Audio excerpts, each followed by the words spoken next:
What's going on, everybody? It's Victory Friday. Buffalo Bills are victorious over the New Orleans Saints, 31-6 on Thanksgiving Day, improving to 7-4, back at top of the AFC East, tied with New England Patriots. But we got more division wins, so we're in first place. So that lasted about 4 days for them. So it's time to get back on track, baby.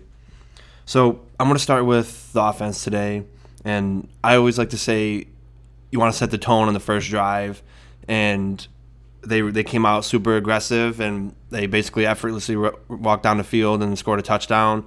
Beautiful pass to Dawson Knox. I was all hyped up. I couldn't wait to get going. And then from there on, it was just we had a struggle in the first half, but we really turned it on in the second half. Overall, we only had 4 flags for 35 yards, which the last few games for us, we've been getting 7+, so that's a huge improvement. 8 for 13 on third down, which is huge because continuously moving the ball down the field. That's all you got to do. And then getting to some statistics, I'm going to start with Josh Allen because he's our fearless leader. 23 for 28 for a career-high 82% completion rate, 260 passing yards, 4 touchdowns, 2 interceptions. Also added 8 rushes for 43 yards. So, I mean, what more could you ask for, really? I mean, a lot of people were talking about how bad, he was doing and the picks were, but one of the picks was just a bad pick, and the other one, Cam Jordan made a great play on the ball. So, take those 2 picks away. Even with those 2 picks, look at the day, 82% completion, 4 touchdowns. That was a fantastic day. It's exactly how you bounce back. And one thing I really loved about Josh Allen yesterday was he had 2 drives where he threw 2 picks in a row. Then we went into the halftime, right? Oh, it was a rough half, But then he came back. He showed that grit that I always talk about, where it doesn't matter what you did before. It matters about how you respond to adversity and issues throughout the game. Then he came back and threw 3 touchdown passes and 82% completion. So Josh Allen had an amazing day. Dawson Knox also added 3 catches, 32 yards, and 2 touchdowns. And if that ineligible man downfield didn't happen, he would have 3 touchdowns, and Allen would have had 5. So that would have been a crazy day for Dawson Knox. Stephon Diggs, the alpha dog, 7 catches, 74 yards, and a touchdown. I watched that touchdown catch probably 100 times since last night. With a beautiful route, beautiful play. And Lattimore's not a bad corner. He's an elite corner, and he got beat pretty bad. So it was just a display of beauty. Beasley had a quiet night, 5 catches for 46 yards, sneaky quiet. And then look at the run game, Breida 9 for 26. He also added 2 receptions for 29 yards and that beautiful screen touchdown. I was like, oh, that play's going to get blown up. And then he perfectly led his blockers into the end zone. Motor was 15 for 44, and also added a reception and 4 yards. So as far as the yards per carry, it wasn't too high today. But the fact that we were able to work in the run game and not have issues. Yeah, there was a couple tackles for loss, but they both looked pretty solid. And then you added Josh Allen's runs in, so we rushed for over 100 yards. But overall, I'm very pleased with what we had in the run game, and I'm excited to see Breida and Motor going forward. Moving on to the defense, we got to start with Ed Oliver. He's just an absolute force to be reckoned with. I've loved Ed Oliver since rookie season, and he must love to play on Thanksgiving because he always is a shining star. But to be honest, the whole year he's been a shining star. He had 4 tackles. He also had a half a sack with F.A. Obata, which was a thing of beauty. Overall, at defense, though, Saints only had 5 for 14 on third down, which is also a huge stat.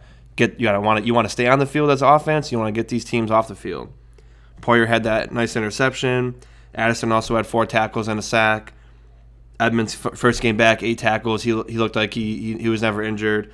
Matt Milano, 8 tackles. This defense, they had a really rough game. They're missing a couple of their key pieces. They got ran all over. So I knew coming back into this game, they were going to have that mindset like we have to bounce back. We have to play right. We can't be sloppy. They didn't play sloppy. The defensive line controlled the line of scrimmage the whole game. Again, Ed Oliver was blowing up. Greg Rousseau made a lot of great tackles. Just overall, this whole defense made great plays. And they kept all the plays in front of them. Unfortunately, we lost Trey White. As of right now, I don't know the extent of his injury.